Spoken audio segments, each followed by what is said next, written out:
A lo largo de mi carrera he examinado alrededor de 600 cuerpos, un cálculo aproximado, de distintos géneros y distintas edades, pero tuve un caso particular.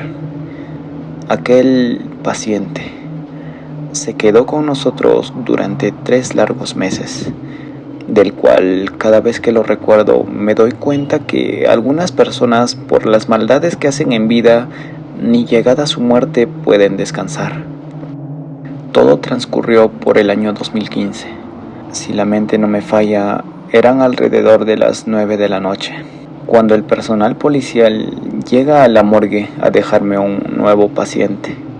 Este llegó como NN, o como paciente sin nombre, pues no se halló documentación para su reconocimiento. Se hicieron los trámites y actas de recepción y entrega acorde a ley. La única recomendación que se realizó es que necesitaba lo más pronto posible un diagnóstico por el cual había fallecido dicha persona. Nunca me dijeron que era un asesino o violador. Aquello lo descubriría al transcurrir las horas. Llegada a las 10 de la noche, se inició el procedimiento pericial para poder encontrar la causa del deceso. Alrededor de las 12 calculo que se terminó. Digo calculo, pues la hora exacta siempre se expresa aproximadamente. El diagnóstico arrojó muerte súbita. La muerte súbita se produce cuando de repente su corazón comienza a latir muy rápido y tiembla, en lugar de bombear sangre al cuerpo y al cerebro. Si no se trata, la muerte súbita puede llevar a la muerte en minutos. Esta se produjo por haber realizado o hecho algún acto en el cual lo llenó de excitación, hasta llevarlo a la muerte. Bueno, ello no me parece raro, pues hasta por enterarte que has sido ascendido, la emoción puede llevarte a morir. Las próximas horas para mí fueron de terror, no solo por saber la causa de la muerte, sino a la vez descubriría quién era aquel sujeto. Alrededor de la 1:30 de la mañana, estaba realizando el informe pericial, dando la espalda a aquel cadáver. Yo ya estaba acostumbrado a trabajar así, pues no era novato en esta materia. Pero en un momento siento que alguien avanza y toca mi hombro. Pensé que era mi colega, que venía a reemplazarme para irme a descansar y él continuase con sus labores. Grande fue mi sorpresa que al hablarle este no respondía, pero no hice ni el mínimo intento en voltear, pues me encontraba concentrado en lo mío. A los segundos sentí estremecer mi cuerpo, pues una risa burlona y malvada irrumpió la tranquilidad de aquel espacio que tenía. Rápidamente, volteando para ver qué sucedía, me percato que me encontraba completamente solo. No estaba ni mi colega ni nada, solo aquel cadáver, que al acercarme pude constatar que este era quien se había reído, pues al momento de la autopsia en rostro no había mueca alguna, solo una seriedad sepulcral, pero ahora esbozaba una sonrisa o seña de maldad. Para esto ya mi adrenalina había comenzado a subir. Regresé rápidamente donde estaba trabajando aquel informe, para culminar y depositar aquel cuerpo en el frigorífico. No han pasado ni 10 minutos y volví a escuchar otro sonido, pero esta vez era un grito de enojo. Al voltear de nuevo hacia donde se encontraba aquel cuerpo, pude notar que éste me miraba fijamente con amargura, odio o rencor, como si yo le debiese algo. Este sujeto para esto ya estaba completamente muerto. Se le habían removido todos los órganos. Era imposible que siguiera teniendo funciones corporales. Lo que opté fue por maldecir y soltar una grosería. Mierda, déjame trabajar.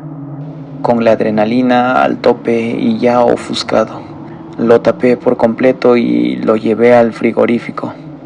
Alrededor de las 4:50 a 5:20 aproximadamente, regresó la policía, verificando si habíamos logrado tener la exactitud en hora y diagnóstico de muerte. Más que todo como curiosidad, pues dichos datos no son entregados al azar. Bueno, en lo que conversábamos, solicité que me den un alcance de cómo habían encontrado a este sujeto y sobre quién era. Muy tranquilo, este oficial me respondió: Este maldito era un violador. Unos vecinos que merodeaban la zona escucharon pedir auxilio a un menor que gritaba desgarradoramente, pues trataba de ultrajarlo para luego caer inconsciente sobre él. Recién ahí logré entender el por qué este sujeto estaba tan lleno de ira y al mismo tiempo desquiciado. Quizás su espíritu no descansaba, pues no había culminado su fechoría.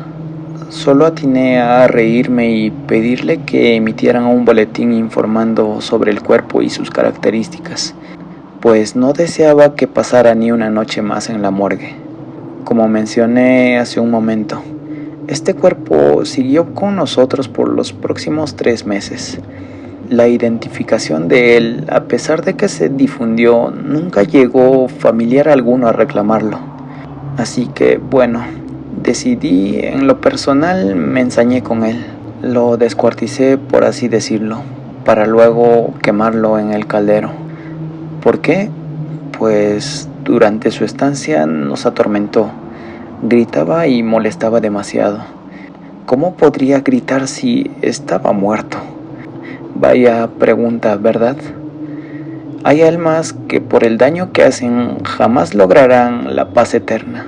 Además, llegué a creer que ni en el infierno lo querían.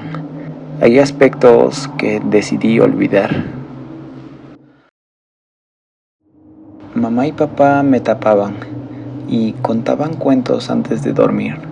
Yo, por lo mismo de tener unos 6 años, temía a la oscuridad y les pedía que miraran debajo de mi cama por si había alguien ahí. Ellos siempre lo hacían cada noche para así asegurarme que durmiese bien. Una noche, en plena madrugada, escuché cómo rasguñaban debajo de mi cama. Tenía tanto miedo que no podía gritar. Podía escuchar hasta los pálpitos de mi corazón, como si fuese un reloj girando descontroladamente. Me tapé con mi sábana, cubriéndome hasta la cabeza. Intentaba respirar normal, pero los rasguños no paraban, hasta que mi padre, molesto, subió a mi habitación, creyendo que yo estaba haciendo esos ruidos. Me encontró rota en llanto por el temor que tenía. Le conté que esos ruidos provenían debajo de mi cama. Mi padre tomó una escoba por si se hubiera metido algún animal al momento que dejaron una de las ventanas abiertas, pero no encontró nada. Así pasaron como unos 5 días de lo ocurrido. Mi madre había salido a trabajar y mi padre se había quedado conmigo. Ya que mi madre volvía como a las 11 de la noche, mi papá había tomado su teléfono para comprar una pizza. Yo jugaba en mi cuarto. Fue ahí donde volví a escuchar esos rasguños, pero esta vez yo estaba con más miedo de lo normal, ya que eran como las 2 de la tarde, y esto era la segunda vez que me sucedía. Agarré valor y bajé a mirar debajo de mi cama. Me quedé mirando unos segundos, ya que por debajo se notaba muy oscuro. Fue entonces donde vi cómo salían unas manos negras con los dedos alargados y rojos como teñidos de sangre. Esta vez no sé cómo hice, pero pude gritar con la desesperación que tenía. Esas manos intentaron agarrarme mientras intentaba abrir la puerta del cuarto. Mi padre escuchó los gritos y subió a verme. Cuando abrió la puerta, él también pudo ver cómo esas manos se metían debajo de la cama y mi pierna estaba rasguñada, aunque con heridas no tan graves. Mi padre me cargó y salimos lo más rápido posible de la casa. Tomó las llaves del auto y tuvo que llamar a mi madre para que nos podamos ver en otro lugar, para que ella supiese de lo acontecido. Yo nunca había visto a mi padre tan temeroso hasta ese momento. Mi madre no sabía en qué creer, pero por lo mismo que no teníamos ningún familiar que viviese cerca para poder hospedarnos por unas semanas, tuvimos que ir a la iglesia a pedir que nos ayuden. Mi padre les contó tal cual lo sucedido, pero también no sabían si creerle o mandarlo a un psicólogo, ya que era como si todo lo que nos sucedió fuese una historia inventada por mí para llamar su atención. Lo único que nos dijeron es que en unos días se tomarían el tiempo para poder visitarnos con 2 psiquiatras, para poder analizar el entorno y tomarnos un diagnóstico si todo lo que hemos contado es cierto o no. Al llegar a mi casa vi cómo los vecinos y 3 carros de policía estaban afuera esperándonos, como si estuviésemos adentro. Las 2 vecinas que vivían al costado de nosotros fueron las que llamaron a las autoridades, contando que se escuchaban gritos desgarradores de una mujer, como si la estuviesen estrangulando, seguidos con el sonido de golpeteos en la pared, pensando que mis padres estuviesen en una pelea muy intensa. Los policías, al vernos llegar, le pidieron autorización a mis padres para poder entrar a investigar la casa por completo. Capaz tendrían en mente que mis padres hubieran secuestrado a algunas personas. Al entrar, todo estaba tirado, las paredes con agujeros, como si alguien con una comba las hubiese roto. Pareciera como si un tornado hubiera entrado a mi casa. A mi madre la veía con una cara no con miedo, sino con una angustia ante mi padre, como si la locura lo hubiera comido por completo y hubiera hecho todo esto. Yo y él, sabiendo la verdad, nos miramos a los ojos. Mi padre sintió mi miedo y me cargó. Yo solo veía cómo todos tenían la intriga de qué sucedió. Veía por la ventana rota cómo los vecinos y algunas personas que pasaban por el lugar se paraban, preguntándose, murmurando. Los policías nos mantenían en la sala haciéndonos preguntas, hasta que unos rasguños fueron los que rompieron los interrogatorios. Cada vez se tornaba más fuerte con golpes en las paredes. El miedo nos invadió. Los policías no sabían qué estaba sucediendo, más que solo por querer sacar valentía, hicieron el uso de sus armas disparando a las paredes, capaz pensando que haciendo todo esto iba a pasar la tormenta. Pero esto solamente era el inicio. Sé que lo que contaré sonará muy fantasioso y algunas personas puedan no llegar a creer todo lo que pasó, pero esta historia me la contó un señor que conocí. Lamentablemente ese señor falleció en circunstancias muy extrañas que considero tienen relación con la historia. Aquel señor era una persona recta y seria. Me contó que años atrás tuvo un encuentro con el diablo y a partir de ese día muchas desgracias le sucedieron. Les contaré cómo conocí a ese señor y la historia la narraré tal y como él me la contó. Todo comenzó cuando todavía estaba en la preparatoria. Cada vez que salía de la escuela camino a mi casa, siempre me encontraba a un señor que vivía en la calle. Todo comenzó cuando todavía estaba en la preparatoria. Cada vez que salía de la escuela en el camino a casa, casi siempre me encontraba a un señor que vivía en la calle. Hasta ese día no sabía cuál era la razón del por qué había terminado en esa situación. Como mencioné, aquel señor se veía muy recto y serio. Realmente no parecía una persona de la calle. Cierto día me animé a preguntarle de dónde venía, y él me contestó que era de un rancho que se encontraba en Michoacán. Como yo tenía algo de prisa, ya no pude platicar más cosas con aquel señor, pero al siguiente día decidí llevarle un poco de comida. Al salir de la escuela lo volví a encontrar y le di la comida. Me dijo que lo acompañara a comer en un parque que estaba cerca. Yo accedí y nos sentamos en una de las bancas del parque. Él empezó a comer y comenzamos a platicar. Yo tenía mi mirada fija en él, prestando atención a cada una de las palabras que me decía. Y justo en ese momento vi cómo levantó la mirada y me dijo esto con un poco de enojo. Te dije que no me buscaras. Tengo tiempo todavía. Pensé que había visto a alguien y por eso dijo eso. Quise levantar la mirada y girar la cabeza para ver a quién se lo había dicho, pero en ese instante sentí que el Señor me tapó los ojos y me dijo: No mires, porque el diablo está parado frente a nosotros. Su comentario me tomó de sorpresa y en ese momento creí que tal vez el Señor sí padecía de alguna enfermedad o algo por el estilo y no estaba tan bien como yo creía. Pero lo raro es que después de decirme eso, pasaron un par de minutos y comencé a sentir mucho frío.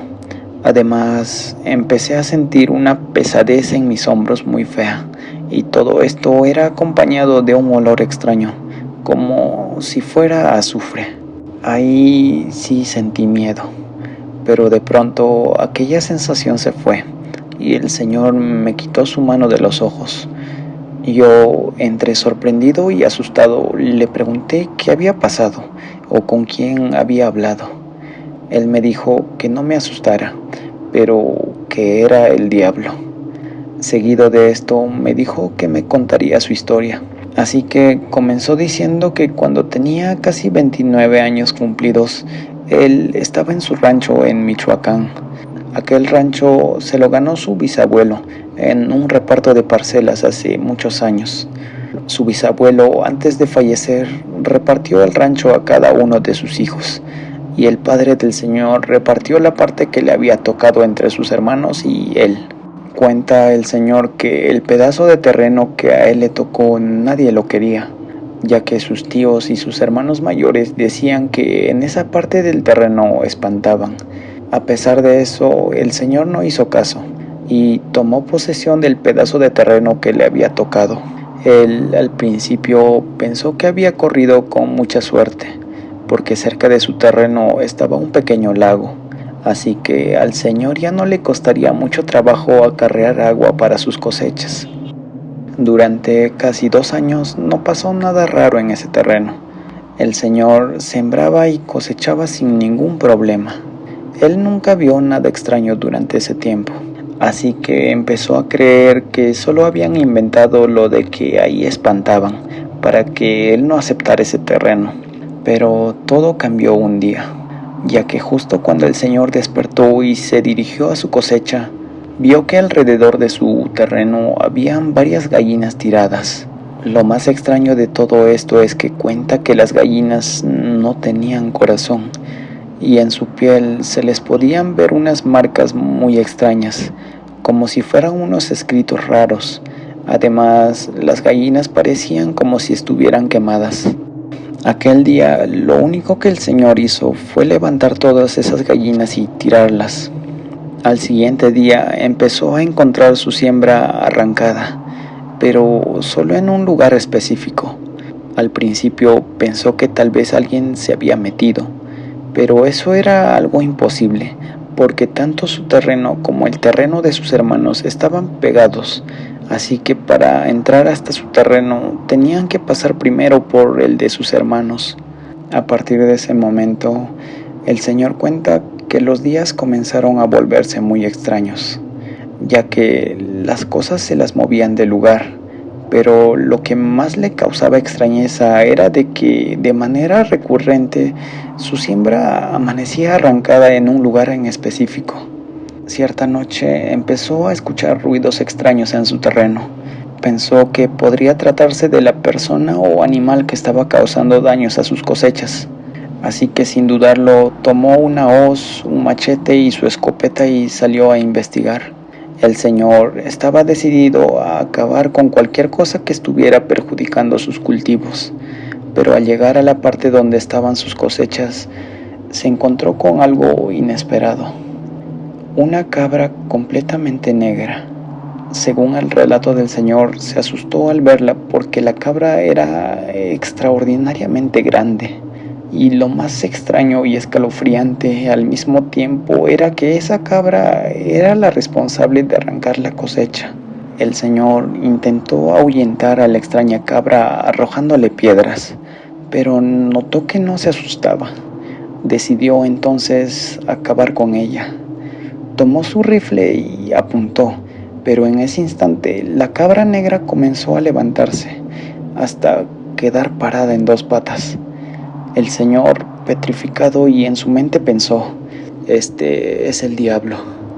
La cabra comenzó a avanzar hacia él, dejando en el suelo una marca que parecía ser de aceite hirviendo. Además, pudo observar cómo su torso se transformaba en el de un humano, todo acompañado de un olor a podrido y azufre. Abrumado por el espanto y miedo al ver a esa criatura aterradora, el señor comenzó a llorar.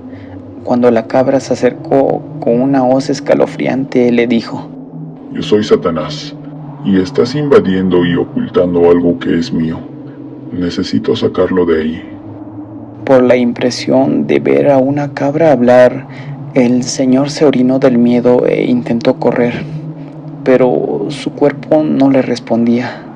También intentó rezar, pero dice que en ese momento no le salían ni las palabras. Estaba completamente en shock por lo que estaba viendo. El señor se percató de que estaba por amanecer, y aquel ser extraño comenzó a retroceder. En ese momento el señor reaccionó, tomó su escopeta y detonó su arma contra aquella criatura. Según cuenta, le acertó en el estómago, haciendo que las vísceras se le derramaran. Sin embargo, de manera horripilante, la criatura se las arrancó y las devoró. Y en ese momento, la criatura comenzó a caminar de nuevo hacia el señor. Al ver que se acercaba sin pensarlo, el señor detonó nuevamente su arma hasta agotar las 7 balas de su escopeta. Asombrado de que ninguna bala le hubiera afectado, el señor sacó un crucifijo de plata que llevaba consigo. Sin embargo, la criatura comenzó a reírse burlonamente. Le arrancó el crucifijo y lo arrojó lejos. Nuevamente, con una voz escalofriante, le dijo: Yo te mando al sufrimiento y a la desolación a partir de hoy. Y si mueres, me encargaré de que regreses en vida para que lo repitas. En ese instante, los primeros rayos de sol aparecieron y la criatura desapareció ante los ojos del señor. El señor parecía completamente aterrorizado por lo que le había pasado, pero recordó las palabras del diablo acerca de que en el lugar donde siempre amanecía la cosecha arrancada había algo que le pertenecía. Sin pensarlo, tomó una pala y empezó a cavar en ese punto. Relata que encontró una caja negra de metal, pero al verla sintió mucho miedo y escalofríos. Justo cuando intentó abrirla, sintió que su vida entera pasaba frente a él, así que decidió volver a enterrar la caja y dejarla tal y como estaba. Desde ese día, las desgracias comenzaron para el señor. Las personas que convivían con él, incluyendo sus hermanos y toda su familia, empezaron a fallecer poco a poco y de manera muy extraña.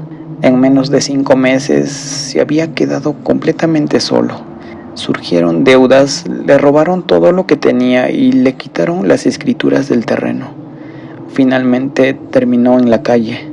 El señor cree que el diablo lo maldijo por intentar acabar con él, condenándolo a vivir una vida de sufrimiento hasta el final de sus días.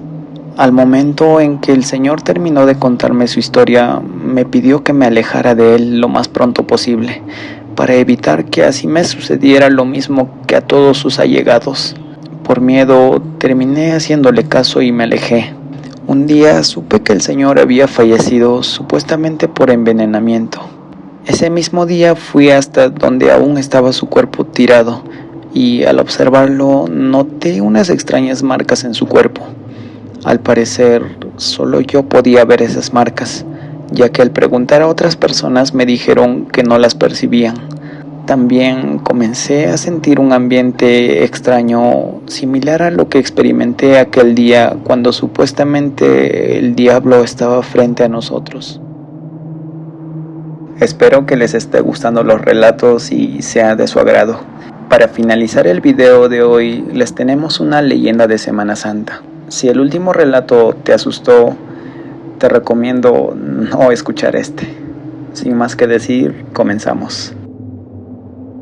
Desde eras inmemorables, Los días de Semana Santa se han respetado y honrado según la tradición y los devotos católicos, pero con el pasar de los años, las personas mayores afirman que la juventud cada vez es más blasfema, sin fe, sin temor a Dios. Anteriormente, la Semana Santa significaba días de paz, autoconocimiento, reflexión y vivir la pasión de Cristo. Hoy es cada vez más evidente que estos días significan vacaciones, cerveza, sol, playa, diversión, reuniones y demás cosas que nada tienen en común con los antiguos usos y costumbres. Este miedo a posibles castigos divinos ya no se conserva. Alguna vez pudo ser verdad, quizá no como castigo divino, sino como algo más terrorífico. Es así como ahora no solo los jóvenes, sino la gran mayoría de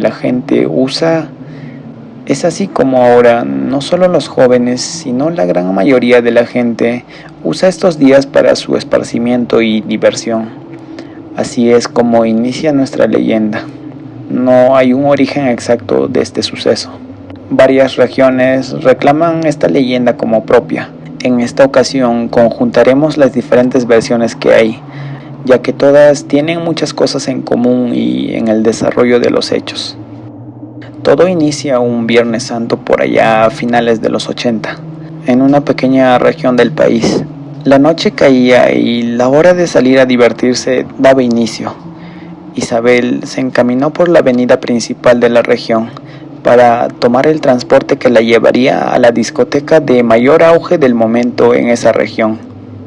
Un lugar donde concurrían los jóvenes hijos de empresarios o de altos directivos, la élite de la región y alguno que otro suertudo que con conocidos se les facilitaría la entrada.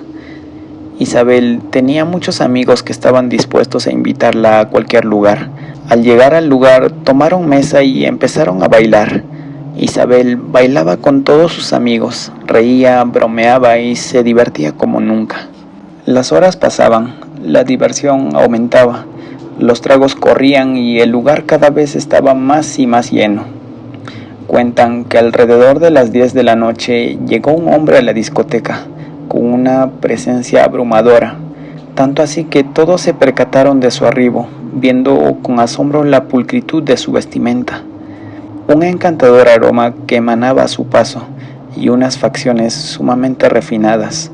Su rostro no era tan visible, ya que las luces intermitentes y la penumbra del lugar ocultaban la mayor parte de su rostro. Sin más preámbulos, se acercó a Isabel y la invitó a bailar. Esta pareja se encaminaba a la pista para mostrar sus mejores pasos ante el público espectador. Pasada ya la medianoche, el baile transcurría sin mayores incidencias. Canciones y canciones pasaban y la pareja seguía bailando. Era espectacular su baile, que incluso todos los asistentes del lugar hicieron un círculo alrededor de la pareja para apreciar mejor el espectáculo. Dicen que este hombre le dijo a Isabel que por favor no mirara a sus pies, ya que debido a su inexperiencia sus pasos de baile no eran los mejores y no quería sentirse apenado por eso. Isabel hizo caso inicialmente de esta petición, pero al poco tiempo, vencida por la curiosidad, bajó la mirada. Toda la alegría y júbilo que tenía en el momento se esfumaron, y el espanto se hizo presente al ver que el hombre en cuestión tenía una pata de gallo y una pezuña de cabra que salían de su negro pantalón. La joven inmediatamente gritó horrorizada por no entender lo que estaba sucediendo y trató alejarse del hombre con piernas de bestia, pero sus esfuerzos eran en vano, ya que el hombre la sujetó con fuerza y empezaron a elevarse sobre la pista de baile. Los espectadores veían con asombro y miedo aquel grotesco espectáculo. Ahora el hombre que anteriormente era un catrín se veía como el mismo diablo encarnado, una piel rojiza, cuerpo encorvado, alas de murciélago y grandes cuernos que salían de su frente. Horrorizaban a todos los espectadores que entre gritos y llanto querían salir del lugar, pero una densa y pestilente columna de vapores de azufre empezó a emanar del lugar, quitando toda la visibilidad, y una risa siniestra hizo retumbar todo el rincón del lugar. De un momento a otro, como trueno interrumpiendo el silencio de una noche, se escuchó: Ave María Purísima. Nadie sabe quién lo dijo ni de dónde venía. Pero justo al terminar esta oración, súbitamente el diablo desapareció a la vista de todos tras una estela de humo rojizo, dejando caer a la pobre joven inconsciente en el centro de la pista. El ambiente era pánico total. Las personas salían corriendo del lugar gritando que el diablo había salido del infierno. Los cuerpos de emergencia llegaron para atender a la joven que aún se encontraba con vida tirada en la pista de baile. Durante su trayecto al hospital más cercano, la joven Isabel murió por graves quemaduras que presentaba su cuerpo. Su familia no habló con nadie, ni hizo alguna declaración. Se fueron de la ciudad, y todos los testigos que vieron el abominable acto empezaron a creer que solo fue una pesadilla del inconsciente colectivo del momento, por lo que ya nadie nunca más habló de lo ocurrido. La investigación policíaca pudo acceder a las cámaras del lugar, viendo que el sujeto en acción jamás aparecía en la cámara que vigilaba la entrada ni en ninguna otra. De igual manera se veía a Isabel bailando con el aire, con una pareja inexistente en la grabación.